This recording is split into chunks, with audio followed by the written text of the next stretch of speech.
ngomongin kejadian yang lagi rame di dunia. Presiden Filipina, Ferdinand Marcos Jr. menetapkan status darurat energi nasional pada Selasa tanggal 24 Maret kemarin. Kebayang nggak kalau sebagai rakyat dan mendengar pemerintah mengumumkan hal seperti itu?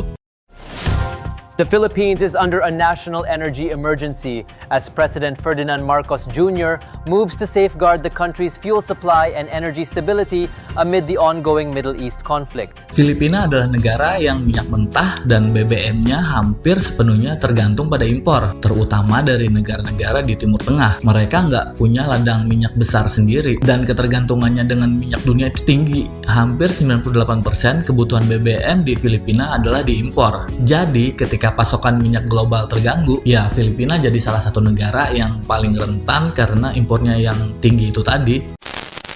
Seperti kita ketahui bersama, dari akhir Februari kemarin sampai sekarang di akhir Maret ini, pas video ini dibuat, ada peristiwa besar di Timur Tengah, yaitu serangan Amerika dan Israel atas Iran. Hal yang juga berdampak ke rute pengiriman minyak utama di Timur Tengah, di Selat Hormuz terganggu, karena hampir 20% pasokan minyak dunia melalui jalur distribusi di Selat Hormuz itu. Laporan dari Bloomberg, The Guardian, sampai ke berita lokal di Filipina, semua memberitakan satu hal, negara lagi masuk ke fase krisis energi. Pemicu utamanya yaitu tadi, eskalasi konflik di Timur Tengah, spesifiknya ketegangan yang melibatkan Iran dan Amerika yang bikin jalur distribusi minyak global jadi berantakan.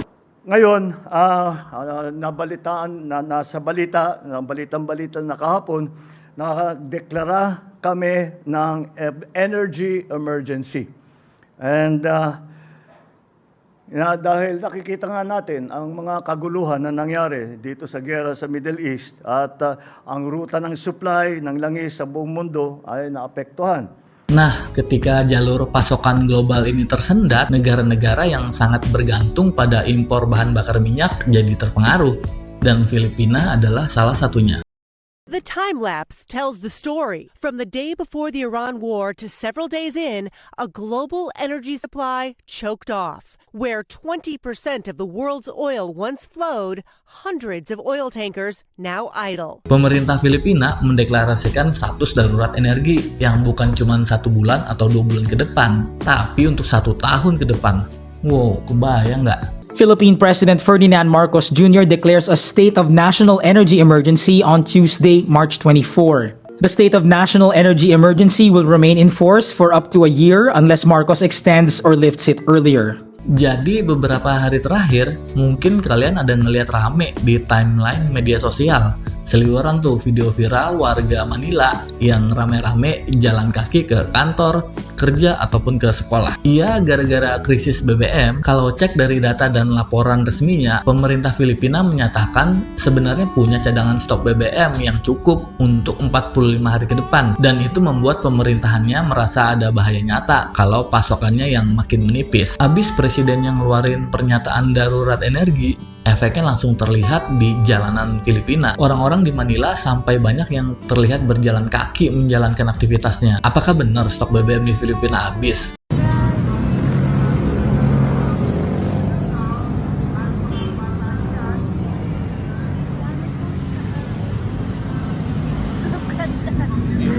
Di tengah situasi chaos di Filipina tersebut, pengumuman darurat energi sebenarnya bertujuan sebagai payung hukum darurat pemerintah. Jadi pemerintahnya bisa melakukan langkah cepat pertama dalam penghematan BBM, bisa mengatur distribusi bensin, membatasi pembelian BBM di masyarakat, dan mengalihkan dana darurat negara untuk mensubsidi atau membeli pasokan minyak dari sumber lain yang lebih mahal, selain dari sumber minyak di Timur Tengah yang lagi berkonflik. Tapi disinilah letak konflik bagi Filipina gara-gara status darurat energi yang dicanangkan buat setahun ke depan, terutama ngaruh langsung ke masyarakatnya.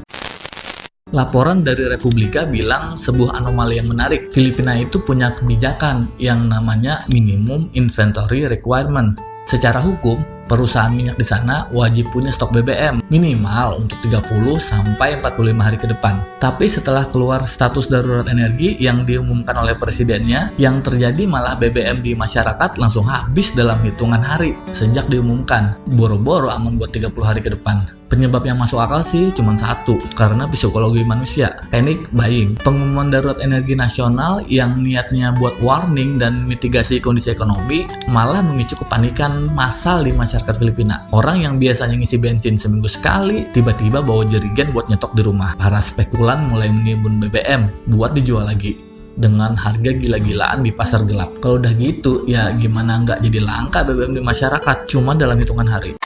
Jadi konfliknya di Filipina akibat kondisi darurat energi malah jadi dua lapis. Lapis pertama, konflik geopolitik di Timur Tengah yang bikin harga minyak naik dan pasokan terhambat. Lapisan kedua, dan yang paling bahaya, adalah hancurnya rantai pasokan BBM domestik karena rasa takut di masyarakatnya. Udah mah BBM langka, harganya pasti naik. BBM langka, harga naik, otomatis harga kebutuhan dasar dan biaya hidup di Filipina pasti ikutan naik. But the main concern, of course, for most Filipinos is the domino effect of rising oil prices, which is inevitably and eventually a cost of living crisis. Yang terjadi sekarang di sana, masyarakat jadi cepat-cepatan panic buying, bisa kolaps ekonomi kalau pemerintahannya nggak segera mendapatkan jalan keluar.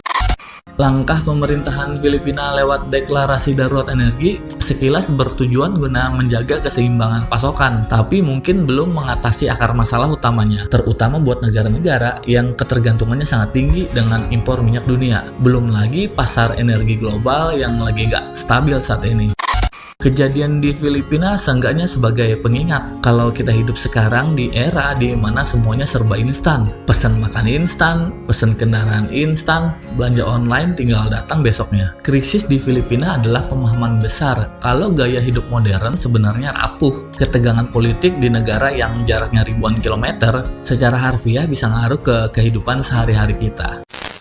Filipina sekarang mulai mengubah sistem mereka secara paksa. Perusahaan di sana jadi menerapkan work from home besar-besaran karena karyawannya nggak bisa berangkat kerja. Transportasi umum yang berbasis listrik di-push habis-habisan, walau infrastrukturnya mungkin belum 100% siap.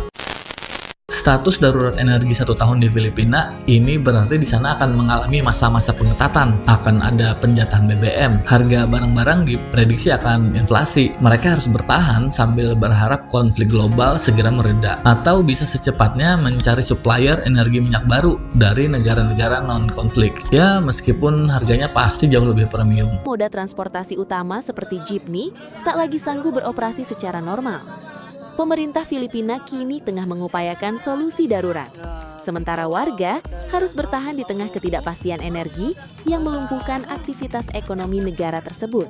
Buat kita yang sedang menyaksikan kondisi di Filipina sekarang, mudahan bisa lebih memahami kalau akibat krisis energi, efek dominonya bisa panjang. Harga barang naik, tapi gaji belum tentu naik. Kalau ada yang kurang-kurang, ketemu di komen ya. Boleh banget buat like dan subs-nya. Makasih buat kamu yang udah nonton. Sampai ketemu di video lain. Dah.